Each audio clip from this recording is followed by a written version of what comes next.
Hello chess friends and welcome to Yazarov Chess channel and welcome to a very special tournament that started today. Welcome to the World Rapid Chess Championship in 2021. So this is now an event I think that I've been waiting for. I think you can agree with me because I think the World Rapid Chess Championship is such a beautiful tournament.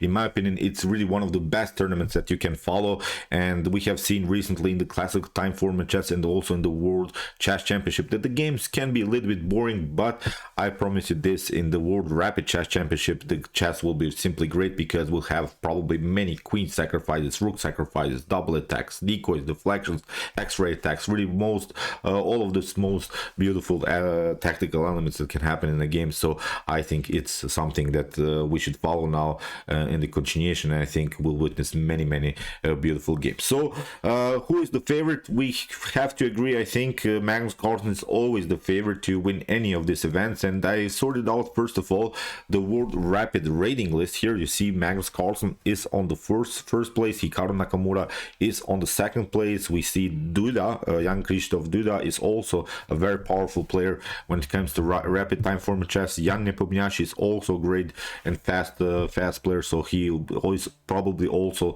one of the favorites of this super event. He can even win this super event for sure. So we have to agree, I think Alireza Firouzja is also always one of the favorites. But although there is one problem about Alireza Firouzja doesn't have a great rating when it comes to rapid time format chess. Of course, most of us would love to have this rating, this 2656 points in rapid time format chess, but I think it's a little bit too low for the strength that Alireza has, and I think in this tournament Alireza will improve his rating in rapid time format chess for sure. I think he can maybe get 50-60 points in this tournament for sure, because 13 rounds have to be played in the super event, and I think Alireza will gain at least 8-9 points, so it will be I think huge success also in rapid time format chess for Alireza. So I think Alireza is one of the favorites also to become the World Rapid Chess Champion for sure. So that's why here we're starting with his game from the round 2. In the first round, Alireza Firouzja managed to get only a draw with the white pieces. He was even slightly worse in his game.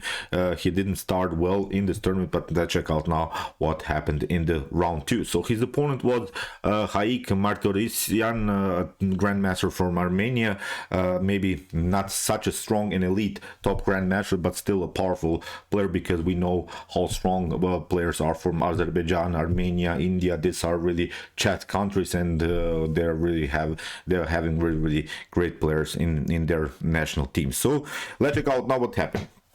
Here Martirosyan opened with the move d4. Alireza Firouzja response was knight to f6. After move c4, Alireza Firouzja plays the very attractive and very sharp King's Indian. So he plays the move g6. Martirosyan plays now the move knight to f3. We have now bishop to g7 and now g3. We have now this fianchetto structure here. Most of the times, in my opinion, in order to beat the King's Indian, I always would recommend you to play classical systems with knight to c3, then e4 and similar stuff. But here Martirosyan plays the move g3, which creates now, I think, already an imbalanced position, which creates, I think, already a dynamic position, because both players will have powerful light square bishops, but also here the dark square bishop will become one of the best pieces on the board. So that's why white and black are relying simply on the bishop strength. So here after move castling, Martirosyan plays now the move bishop to g2. Here d5 played by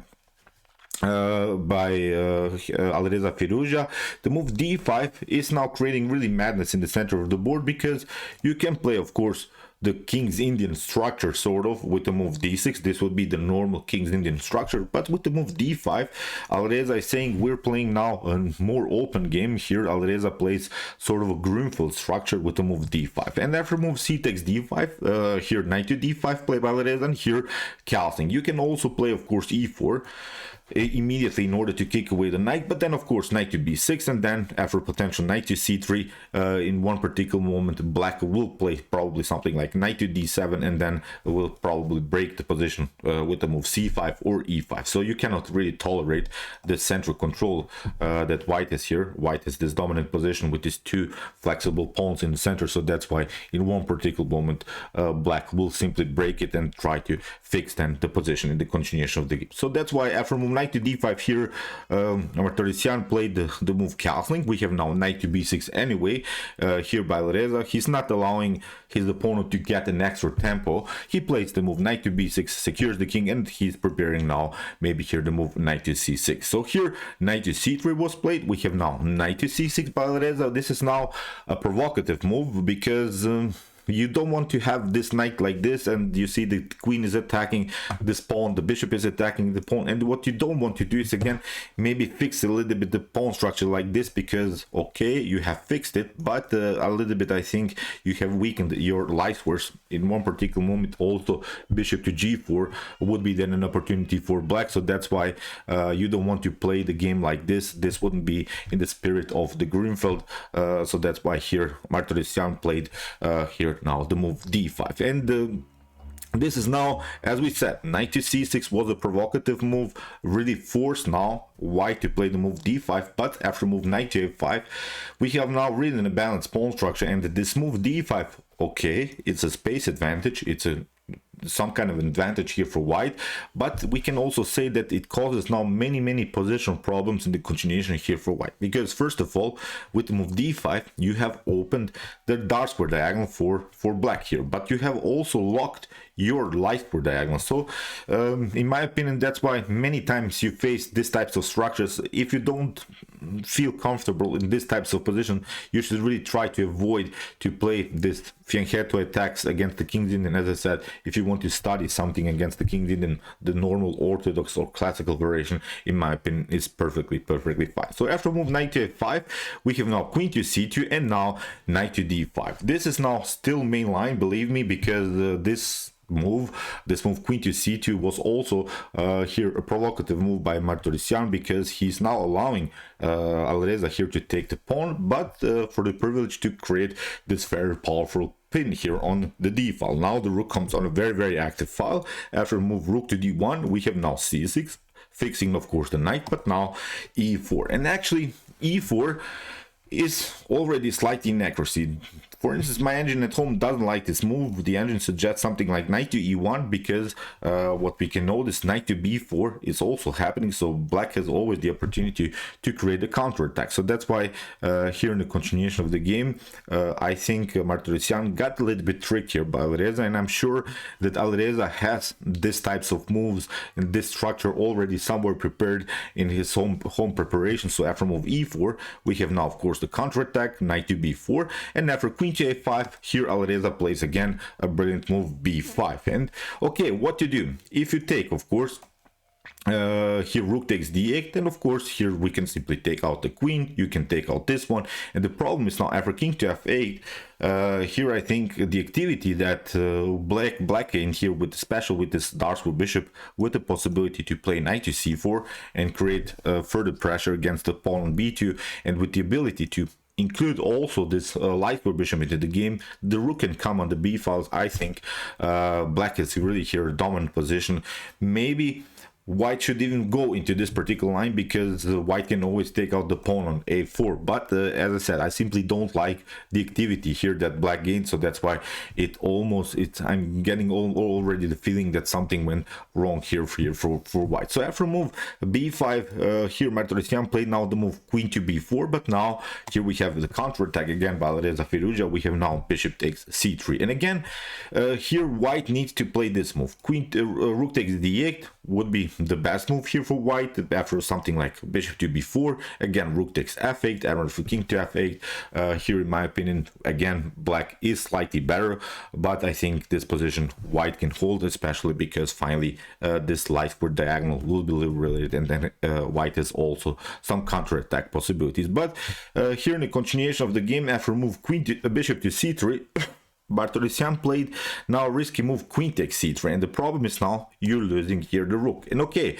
White again has some ideas how to counterplay here, because the main threat is of course bishop to h6 and then followed with queen to g7. Here at least white can create this checkmate threat on g7. But Alireza Firouzja is a sharp attacker, and when you're a sharp attacker, then you're a sharp defender. I have to say it like this, because great attackers will always find a way to complicate things, and that's why here you see how Alireza Firouzja will get out of the tactical mess around the square g7. We can agree, I think, that the g7 square is now the main weakness of black's. Okay, black has taken now the rook for a bishop, but here you have to first of all defend your g7 square. So after move queen to d1, we have now knight to e1, and now we have b4. This is now a brilliant move by Alireza, because if you play something like knight to b7 immediately, if you're trying to get out with your knight, if you are trying to protect the knight, then you get bishop to g7, bishop to h6, attacking the g7 square, and it's already a very messed up position. If you try f6, then of course rook to d1 is happening, and then it's simply game over. So that's why you have to be careful. After move knight to e4, knight to e1, here we have the move b4, attacking simply the queen, deflecting the queen. Very important move here by Alireza. Queen to b4, and now finally knight to b7. We have bishop to f3, we have c5, bishop to c3, and now d4. You see how Alireza found a great way to lock simply the dark squares, because after trading the bishop for the knight and taking the rook, it's obviously a problem, huge problem, the dark square problems in front of the king. So now with the queen to move queen to d4, Alireza, I think, has now a comfortable game. So here in the continuation, we have queen to c2, bishop to e6, bishop to e3, and now queen to c4, attacking the queen, again trying to simplify the game by trading off the queens. I think when you're up the exchange or something, it's something that you have to do. Simplification is, I think, one of the most beautiful ideas in chess. Maybe it's not the most popular and the most attractive way to win some games, but simplification is simply a great idea. Believe me, you don't want to play a complicated game when you still have this worries after move bishop to h6. So queen to c4, normal idea. So here we have queen takes c4, bishop to c4, we have now e5, and now rook from a to b8, attacking also the weakness on b7, b2. Temporarily it's not attacked, but when the knight moves, then it becomes also a huge problem here for white. So here we have b3, bishop to a6, and now bishop to g5. Okay, you have your fun, you can attack the pawn, but here it's of course protectable. Here Alireza Firouzja played the normal rook to e8, we have bishop to c6, and now rook to c8, we have bishop to d7, and now rook to c7. We have e6, and now Alireza makes also slight inaccuracy. There is simply a great way to protect the position. You can play simply f6, kick away the bishop, and then after something like bishop to d2, you can play g5, f4 maybe, and you can fix all of the structure here. You can really connect these three pawns, and I don't think you have any worries in the continuation. After something like knight to g2, you can also try this one, rook to d8, and then maybe simply give up back the exchange. But in this particular scenario, I think white is simply lost, because of course black has an extra pawn. And although these are opposite colored bishops, but it's something I think that black simply needs to win. But okay, here Alireza complicated things for himself. He took f takes e6, he didn't play this move f6, he didn't kick away the bishop. After move e6, here he took f takes e6, and now after bishop to e6, he allowed here white to get some kind of an activity in the continuation. Here king to g7, and here after move bishop to f4, it seems so that maybe something went wrong here for Alireza, because Martirosyan played here also a very powerful counterattack. It's not so easy even to defend this position anymore, because there are simply some moves that you have to play. Now you simply have to bring out here the knight on d6. You have to protect this long diagonal. We have bishop to e5, we have king to f8, and now knight to f3. Here we have h6, not allowing here the knight to jump on g5. This would be very risky, so that's why here knight to h4, attacking the pawn on g6, and here in the continuation a very cool move here by Alireza, bishop to d3, finally protecting everything. And in the continuation we have rook to d1, maybe knight to g2 would be slightly better, because then you're risking always to get this one, knight to f4, with a double attack against the bishop and also the pawn on g6. But okay, here rook to d1, played by Martirosyan, attacking the bishop. Here Alireza plays again a great move, c4. We have now king to g2 and now g5, kicking away the knight. We have knight to f3 and now bishop to e4. Here in this particular position, I think Alireza found now really great ways how to get out of any tactical mess, because now with the move bishop to e4, he has also pinned the knight, and it's already a very problematic position here for white. In the continuation, we have now a desperate try here by Martirosyan. He tried now rook takes d6. Maybe finally b takes c4 would be slightly better. Finally, maybe even to try somehow to continue the pressure around the square d6, but after move rook to d6, it's not such a huge problem, because okay, you have this one, e takes d6, you still have bishop to d6, but the problem about this tactic is that it's again creating a simplified position. The problem is now the game becomes more and more simplified, which fits simply for Alireza, who is of course up the exchange. So that's why here after move rook to e7, we have bishop to c4, we have rook to d8, and now finally bishop to e7. And you see after king to e7, the position is more and more simplified, so it's now completely winning endgame here for Alireza. So here g4, h5. What Alireza is hoping for is this scenario, of course, g takes h5, and then you can go g4, and then again the knight is trapped. So that's why here after move h5, here Martirosyan played now the move h3. We have now h4, locking everything in. Now bishop to e2, covering the knight, but now rook to f8. Alireza continues the pressure here around the square f3. What you can also do is of course here the move bishop to d2, attacking also the bishop, but also here the pawn. But Alireza found a different way. Rook to f8, we have b4, rook to f4, we have now b5. What Alireza is doing is really cool idea. He is trying to zugzwang here Martirosyan. He's trying to get him in a position where he cannot move any more pieces, because you see the bishop is paralyzed. The bishop can never leave the defense from the square f3. The king can also not leave the protection of the square f3, so it's already a lost position here for white for sure. So here after move king to d6, we have now a4,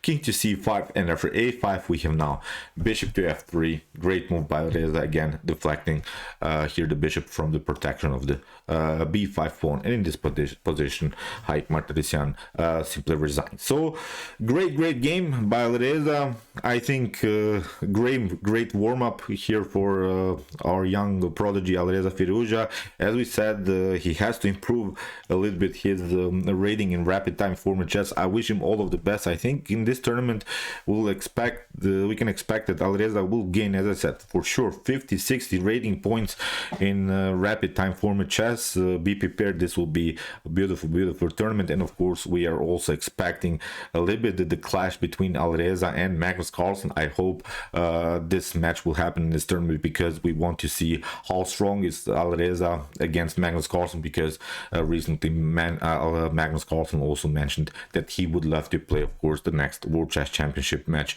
in classical time format chess, especially against Alireza Firouzja. So okay, I hope that you enjoyed the game. I really enjoyed it a lot. Interesting ideas of the Grunfeld structures. Really great and sharp game here played by Alireza. If you want to study more about the Grunfeld and the King's Indian, check out my King's Indian series. I've sorted some of the most important ideas in the King's Indian on my series. Here's the link of our whole playlist. And if you like this content, don't forget to subscribe to my channel. See you soon with some more videos, and chess is the best, of course.